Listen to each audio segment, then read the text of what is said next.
Hello to all. So today we will discuss about two fundamental things of this universe as well as of our experience.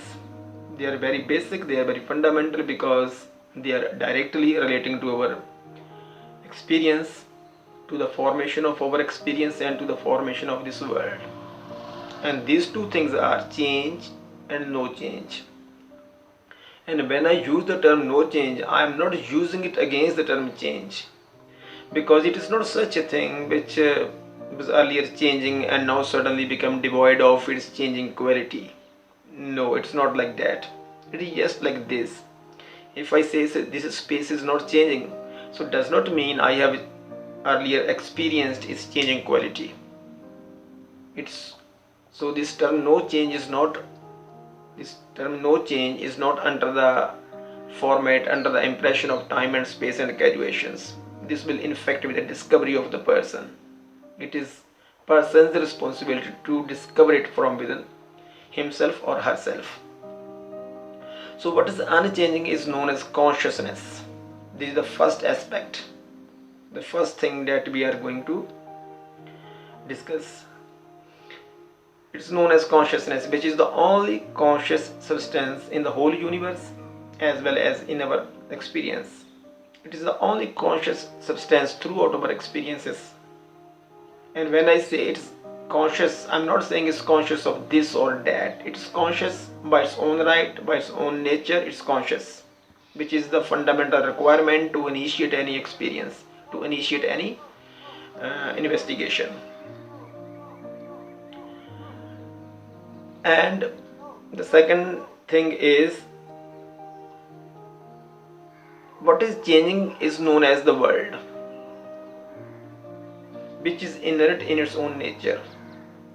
And when I say it is inert, it only means the world by itself is not conscious of its own formation, of its own structure, of its own changes that are taking place in the same world.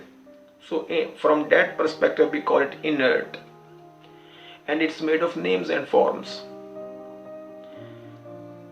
The world is changing, it's continuously changing without a pause even for a minute in it. And the thing is, all these changes are reflecting in the world with the passage of time. We never experience any life change in the world formation. And even if we happen to see any life change in the world, it's not going to solve our purpose. It's not going to solve the purpose of our inquiry. It will in fact propel the person to know what is there which is not changing in the whole process of inquiry upon the changes in the world. What is that? It will propel the person, it will propel our consciousness in fact. While investigating on the changes in the world, the experiencer sometimes forget, or it leaves its own body mind outside the investigation on the changes of these worlds. It doesn't consider itself to be a part of the world upon which the inquiry was initiated.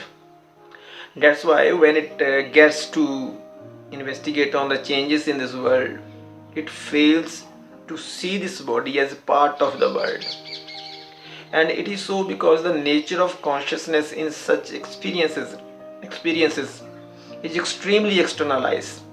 The experiencer always think in terms of other, not in terms of its own body. And it's bound to things only about those things which are different from its own body.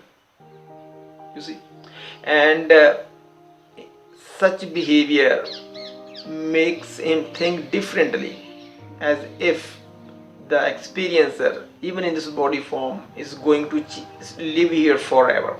It perpetuates belief of being here forever, because it failed to see the same changeful behavior in its own body, through which it appears to experience the changeful nature of this world.